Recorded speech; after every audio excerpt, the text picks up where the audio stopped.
Hello, welcome to Nidhi's Kitchen. Another interesting ரெசிபியோட வந்திருக்கேன் for all non-veg lovers. Chicken கறி recipe எப்படி பண்ணுறதுன்னு பார்க்கலாமா? In my style. இன்றைக்கி எங்கள் வீட்டில் நான் இட்லி கூட தான் சிக்கன் கறியை காம்போ பண்ணியிருந்தேன். நீங்கள் இட்லி, தோசை, சப்பாத்தி, ரைஸ் எது வேணாலும் நீங்கள் காம்போ பண்ணலாம். சூப்பராக இருக்கும். ஒரு அடுப்பு வச்சுக்கோங்க. அடுப்பில் 2 to 3 tablespoon of oil ஊற்றிக்கலாம். உங்கள் வீட்டில் நீங்கள் எந்த ஆயில் யூஸ் பண்ணுவீங்களோ அது சேர்த்திக்கலாம். It's up to your choice. Oil நல்லா ஹீட் ஆகணும். ஹீட் ஆனதுக்கப்புறமா இன்றைக்கி நான் 1 tablespoon of peppercorns எடுத்திருக்கேன்.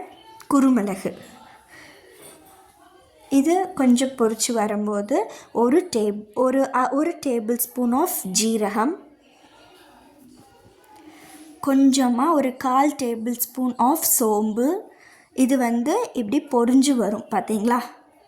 இப்படி பொரிஞ்சு வரும்போது ஒரு சின்ன சைஸ் பட்டை, 2 கிராம்பு, ஒரு ஏலக்காய் இது சேர்த்ததுக்கப்புறமா சின்ன வெங்காயம், ஸ்மால் ஆனியன்ஸ், அதை நான் ஒரு 20 ஸ்மால் ஆனியன்ஸை இப்படி பீல் பண்ணி நல்லா வாஷ் பண்ணி எடுத்து வச்சுருக்கேன். அதை வறுத்து எடுத்துக்கலாம். இந்த ஆனியன் ரொம்ப வறுபடணும் இல்லை, ஒரு பிங்கிஷ் கலர் ஆகணும். ஓகேங்களா? அதுக்கப்புறமா இந்த நெக்ஸ்ட் இன்க்ரீடியன்ட் நம்ம சேர்க்கலாம். இந்த மாதிரி பிங்கிஷ் கலர் ஆகணும் ஆனியன்ஸு. இந்த ஆனியன் சேர்த்ததுக்கப்புறமா நான் இன்றைக்கி ஒரு 10 பல் கார்லிக் எடுத்திருக்கேன், பூண்டு. அதே மாதிரி ஒரு சின்ன சைஸ், மீடியம் சைஸில் ஜிஞ்சரும் எடுத்திருக்கேன், இஞ்சி. உங்கள் வீட்டில் ஸ்மால் ஆனியன்ஸ் இல்லை அப்படின்னா நீங்கள் பிக் ஆனியன்ஸ் கூட யூஸ் பண்ணிக்கலாம். இது இந்த மாதிரி ஒரு கோல்டன் பிங்கிஷ் கலர் ஆகணும். ரொம்ப வறுபடணுங்கிற அவசியமே இல்லை. இந்த மாதிரி பிங்கிஷ் கலர் ஆக வரைக்கும் வறுத்துக்கோங்க.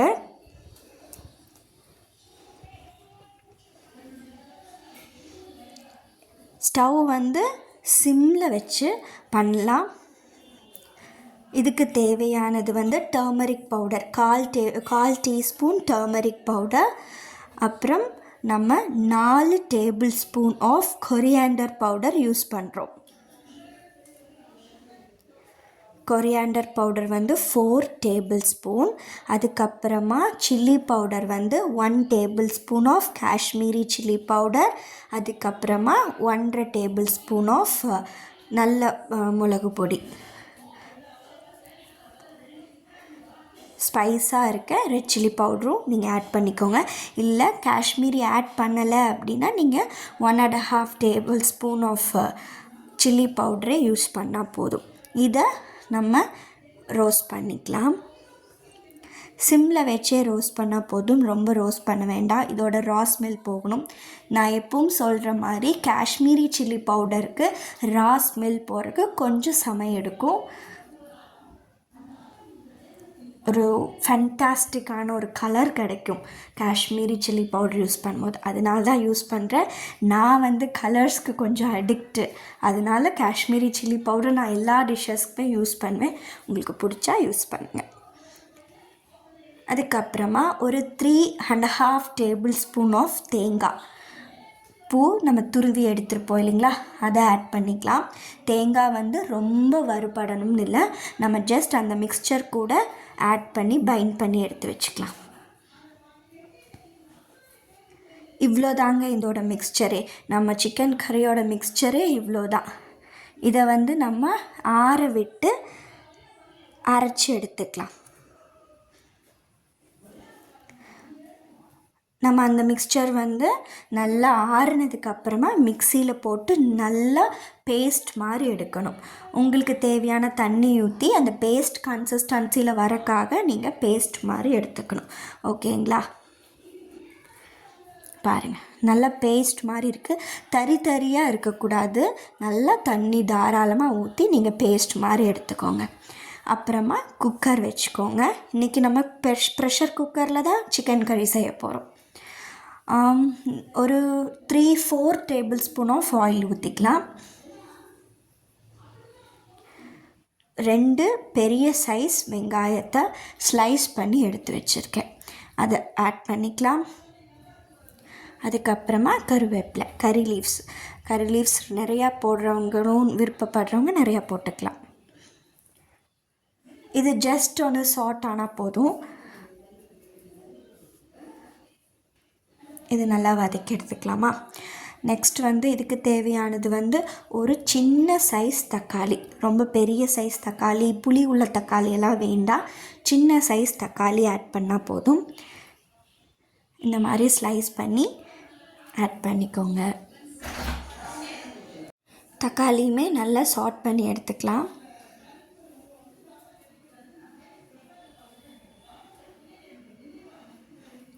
ரொம்ப ஈஸியாகவும் இருக்கும், டேஸ்டியான ஒரு ப்ரெஷர் குக்கர் சிக்கன் கறி ட்ரை பண்ணி பாருங்கள். மார்னிங் டைமில் கூட அவசரமாக செய்கிறதுக்கு இது ஈஸியாக தான் இருக்கும். இடியாப்பம் கூட இந்த சிக்கன் கறி சூப்பராக இருக்கும். நான் இன்றைக்கி 1/2 kg ஆஃப் சிக்கன் எடுத்திருக்கேன். போன் அண்ட் போன்லெஸ் ரெண்டுமே இருக்குது. இந்த 1/2 kg ஆஃப் சிக்கனை நல்லா டர்மரிக் பவுடர் போட்டு கல்லுப்பு போட்டு வாஷ் பண்ணி எடுத்து வச்சுருக்கேன். அதை ஆட் பண்ணிக்கலாம். ஃபஸ்ட்டு எப்போவுமே ஆனியன்ஸு, டொமேட்டோ, இந்த கறி லீவ்ஸ் எல்லாம் போட்டதுக்கப்புறமா சிக்கன் போடணும். சிக்கன் போட்டதுக்கப்புறமா தான் நம்ம அரைச்சி வச்ச மிக்ஸ்சர் ஆட் பண்ணணும். ஏன்னா சிக்கன்லேருந்து நிறையா வாட்டர் கன்சிஸ்டன்சி வெளியே வரும். பார்த்திங்களா, நிறையா வாட்டர் வருதா, சிக்கன்லேருந்து நிறையா வாட்டர் வரும். அது கூடயே அந்த சிக்கன் வெந்து கிடைக்கும் நமக்கு. இந்த ஒரு டிஷ்ஷுக்கு மிளகா நம்ம க்ரீன் சில்லி இருக்கு இல்லைங்களா, அது தேவையே இல்லை. அந்த வாட்டர்லாம் இப்படி பிரிஞ்சு வரும்போது நம்ம அரைச்சி வச்சுருக்க அந்த பேஸ்ட் எடுத்து இதில் ஆட் பண்ணிவிட்டு ஒரு ஒரு கிளாஸ் ஆஃப் வாட்டர் போதும், வார்ம் வாட்டர் யூஸ் பண்ணுங்கள். அதை நல்லா இலக்கி விட்டுக்கோங்க. இந்த மாதிரி நமக்கு கிரேவியாக, இந்த லூஸான கிரேவியாக கிடைக்கிறதுக்கு ஒரு 2 to 3 glasses of water use பண்ணலாம். ஏன்னா நம்ம மிக்சியில் இருக்கிற அந்த ஒரு மிக்சர் எடுக்கிறதுக்குமே நம்ம ஒரு கிளாஸ் ஆஃப் வாட்டர் எடுத்து அதை நல்லா எடுத்து போட்டுக்கலாம். அதுக்கப்புறமா ஒரு 2 glasses ஆஃப் வாட்டர் போட்டுட்டு நல்லா இலக்கி விட்டுக்கோங்க. நான் இன்றைக்கி கல்லுப்பு தான் சேர்த்துருக்கேன். நீங்கள் உப்பு சேர்த்துக்கோங்க, நீங்கள் பொடி உப்பு கூட சேர்த்துக்கலாம். இந்த மாதிரி கொதி வரணும். அதை நம்ம நல்லா இலக்கி விட்டதுக்கப்புறமா ஹை ஃப்ளேமில் வச்சுட்டு இது நல்லா இப்படி பாயில் ஆகணும்.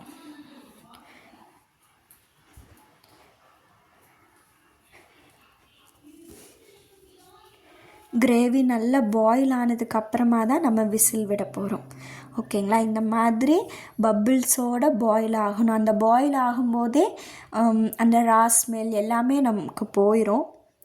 இதுக்கப்புறமா நீங்கள் ப்ரெஷர் குக்கர் பண்ணலாம். இது லிட் க்ளோஸ் பண்ணதுக்கப்புறமா நான் இன்றைக்கி ஒரு 4 விசில் விட்டுருக்கேன். நீங்கள் உங்களோட ப்ரெஷர் குக்கர் அனுசரித்து விசில் விட்டுக்கோங்க. அந்த ப்ரெஷர் ஃபுல்லாக போனதுக்கப்புறமா ஓப்பன் பண்ணுங்கள். எப்போவுமே எல்லா டிஷ்ஷுக்குமே இந்த மாதிரி குக்கரில் செய்கிற டிஷ்ஷஸ் எல்லாத்துக்குமே அதுதான் நல்லது. இப்போ ஓப்பன் பண்ண உடனே பார்த்தீங்களா, அந்த எண்ணெயெல்லாம் பிரிஞ்சு ரொம்ப பியூட்டிஃபுல்லான ஒரு கலருங்க, சொல்லவே முடியாது. அவ்வளோ அழகான ஒரு கலரு. இது அவ்வளோ டேஸ்டியாக இருக்கும். இது நம்ம சும்மா நம்ம ஓப்பன் பண்ணதுக்கப்புறமா ஒரு 1 minute இந்த மாதிரி பாயில் பண்ணால் போதும். அதுக்கப்புறமா ஒரு பவுலில் போட்டு நல்லா நிறைய கொரியாண்டர் லீஃப் போட்டு சர்வ் பண்ணலாம்.